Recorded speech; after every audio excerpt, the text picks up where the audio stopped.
Thank you guys again for tuning in to the Painful Truth. This is your host, Johnny. Today I'm gonna bring a guest that we're gonna be talking about, like usually, everything and anything. Like this is the Painful Truth, so we're not gonna have it easy and whatnot, but it's gonna be educational, and we hope to have fun and entertain you guys. I'll let him introduce himself, and then we could go from there. It's just said, man. South Dallas, Texas, sunny South. That is. All right. So I mean, behind the scene, like we had talked about a few things.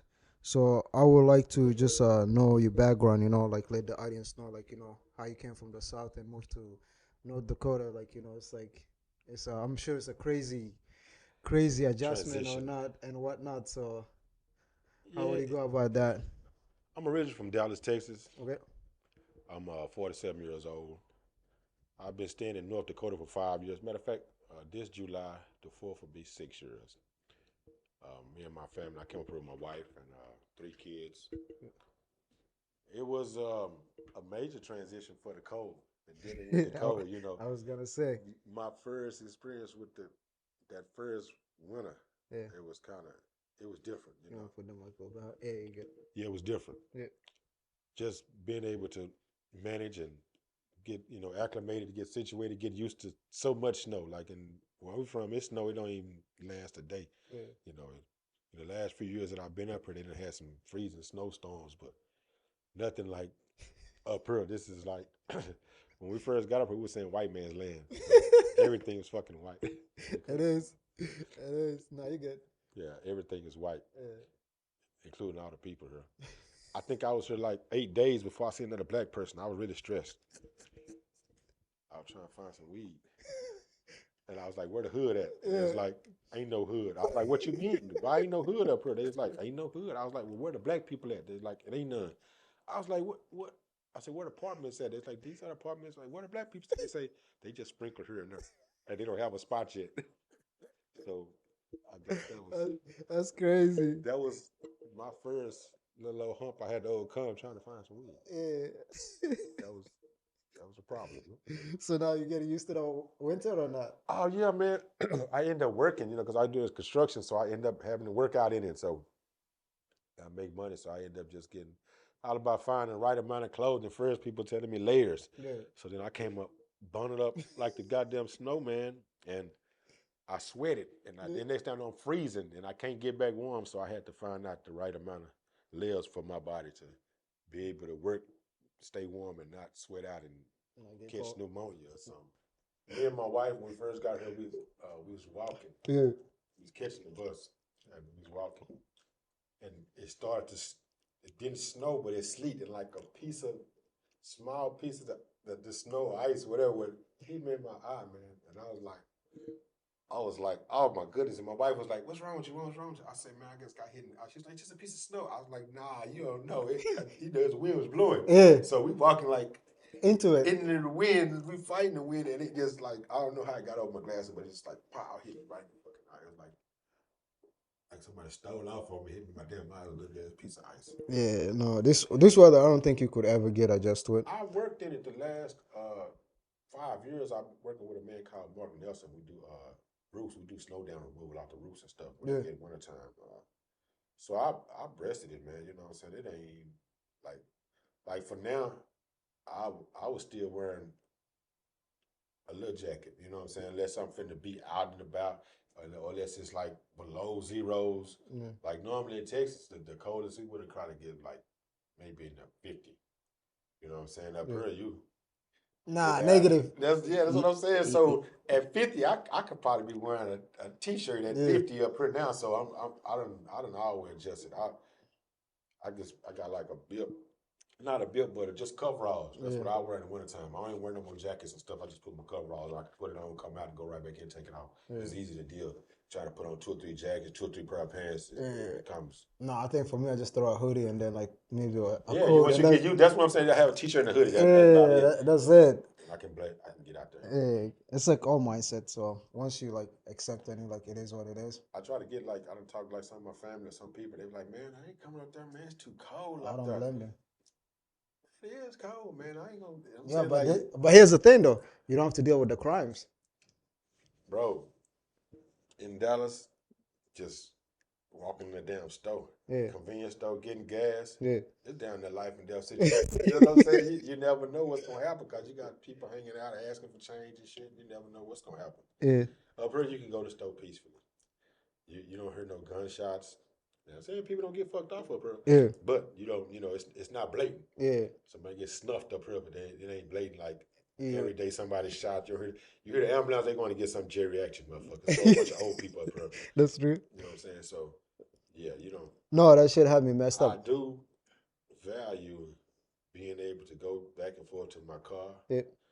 without having to, you know, not, I'm still PTSD, so I'll still be checking, but I don't really have to. But I'm just in so happy to hear about it. Like a lot of my friends and family be like, I be tweaking out, but I tell you, you ain't never been shot, you ain't never been robbed, you don't know, you know what I'm saying? So Yeah. you can't understand me like that. So, but it's better here for real. Mm. It's like a totally different type of life.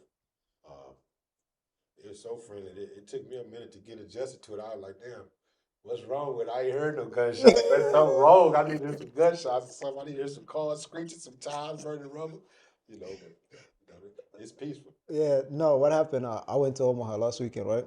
So I got there, I think as soon as we parked at one of my buddies, it's like 5 minutes later, I heard a gunshot. I was like, yo, what the hell is this? He was like, I like, we in the hood or what? He was like, nah, man, it's far away. I was like, no, that's not the point, bro. I'm hearing gunshot. Like, he was like, and then I was like, damn, I'm not used to that shit. Because I'm in Fargo. Like, the only time I hear anything is fireworks. Yeah, yeah. 4th of July, that's Yeah, basically my gunshot. that's about it. So, but I see you got the African Atari. So, does that got to do with a woman or how did that come Well, it in? got to do with me. You know what I'm saying? My wife, she bought it for me. She Yeah, bought it. My wife bought it for me. yeah, Um, you know, I'm African American, you know what I'm saying? So we don't have a lot of, quote unquote culture that, yeah. we can tap into of our own that, Go back. that we're aware of. Yeah, So I've tapped into my wives, you know what I'm saying? My wife, she's Ugandan, Sudanese, yeah, you know what I'm saying, of 18 years. I guess it's still, I can still say my wife. I might not be able to still say my wife. Tell me why I say wife now. That's another topic for another day. yeah, Yeah, but we'll get to that later. But yeah, like my people, damn, they ain't saying nothing about no African. Where I come from the street, so ain't nobody talking about no African shit. You know what I'm yeah, saying? Not until I in prison, I learned, what I'm saying, more about my culture and about black people than I ever did in school or from anybody. You know what I'm saying? Another person going down the road with my wife of 18 years and her Sudanese and her Ugandan background. I done kind of like, and I favor towards Islam, so they speak Arabic and they kind of they not she's not Muslim, but she's aware of the Muslim and Islamic behavior, I guess you could say, or culture. So we kind of along those lines. That's how my tie would be more Islamic than I would say African. Oh, Not for the. oh, so yeah, I didn't know about that part that you just mentioned. So, what do you say you converted in there? Were you original No, my Christian father. or? I ain't never been no Christian, man. I'm gonna say like my people. Yeah, Well, man, if I say my people, I would have to say my grandmother, the only church goer that, what I'm saying. I had a couple of aunties that go, but from my perspective, if you go to church yeah, and if you don't do church when you outside the church, then that church don't really count.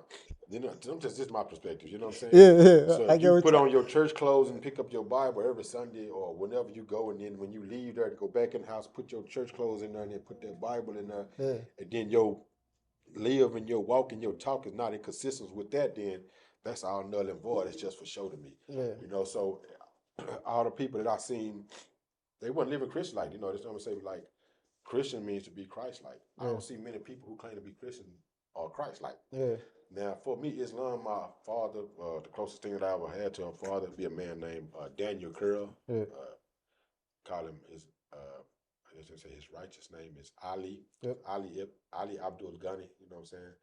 And he gave me a righteous name was Khalid Ibn Ali. yep. That's be my name. So he went from Vietnam, you know what I'm saying? He got Islam in Vietnam. So predominant throughout my life, and he was around, so he was the most spiritual influence that I had, even though I grew up with my parents and they were not with my parents. I never stayed with my mom or my daddy. Yeah. But I stayed with people in my family. Yeah. And they, like I said, they was Christian, but my grandma, we would be at the house, you got to go to church. If I was at one of my aunt's house, you probably have to go to church. But after that, once you get a certain age, you be like, I ain't going there no more, man. Y'all ain't everybody in that bitch fake, everybody in that bitch front. Y'all coming out with a stink ass perfume and trying to show up. Everybody freaks in that bitch. Everybody want to freak on each other. I met more freaky girls in the damn church house trying to snatch a nigga in the closet, in the back room, in the bathroom at church than in the street. So I'm not a religious person. Yeah.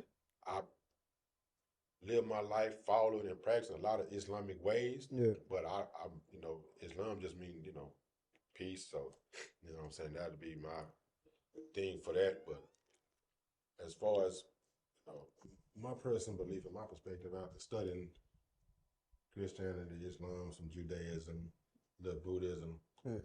I believe anything that come out of a book, that means somebody published it. Yeah. That means that it had to be edited before it come off of a press. Correct. So that means that therefore something was put in and something was left out. And whatever was submitted was inconsistent with whatever thoughts or whatever they want to convey to the people, whatever it is. So I believe that look at that as dogma.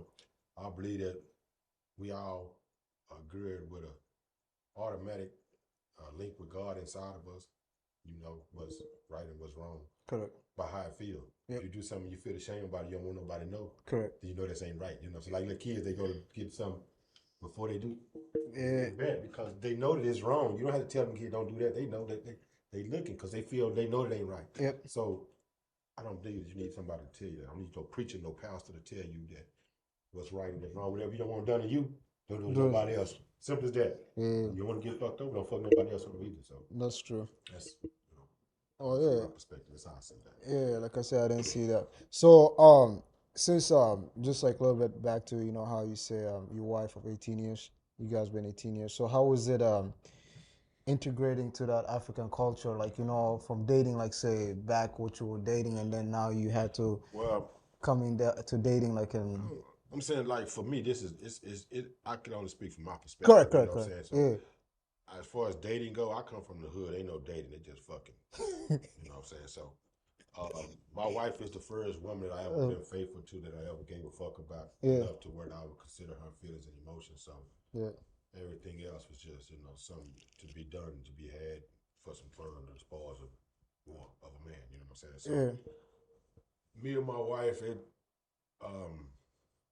being that she's African, we ran into a whole bunch of glitches, like with the food, with the perspectives of like, okay, for me not having a father, me not having a mother, I ain't grew up in no house with no mother, no father, so me taking on the role of a father, so I'm taking on the role of one I really ain't that familiar with, so it's touch and go, you know what I'm saying? And then like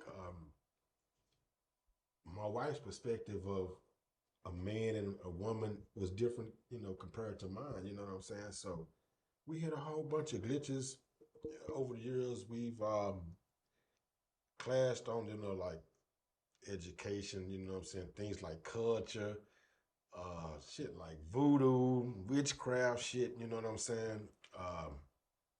We still be clashing on that shit because, I don't, that's some things that I have little knowledge upon, and I ain't trying to find out about it, you know what I'm saying? Yeah. If it is, let it be where it's at, let it stay there. I don't want no parts of it, you know what I'm saying? Yeah. So me and my wife fall out because she said that's a part of her culture, So I don't know how true that is, but it is what it is. I just move along and try to, make the best of the situation that we have, you know what I'm saying? I try to, make accommodations for her. She's made accommodations for me, you know what I'm saying? Being that I'm African American, she was Africa. She was born in Sudan. Yeah. So we still, even though we've been together 18 years, we still, bump heads on a lot of different things, you know what I'm saying? We still see things different. She's a woman, I'm a man, so a lot of things we don't see the same, Oh yeah, that's true. Being that I come from ignorance, you know what I'm saying? So I come from the streets, so my mentality of dealing with things and understanding things were a whole lot different. I learned a lot from her about myself, just living with her, about her correcting me and talking to me about the things or how I've done things. And we've grown together a whole lot, you know, coming from being, you know, I consider myself, I'm 47.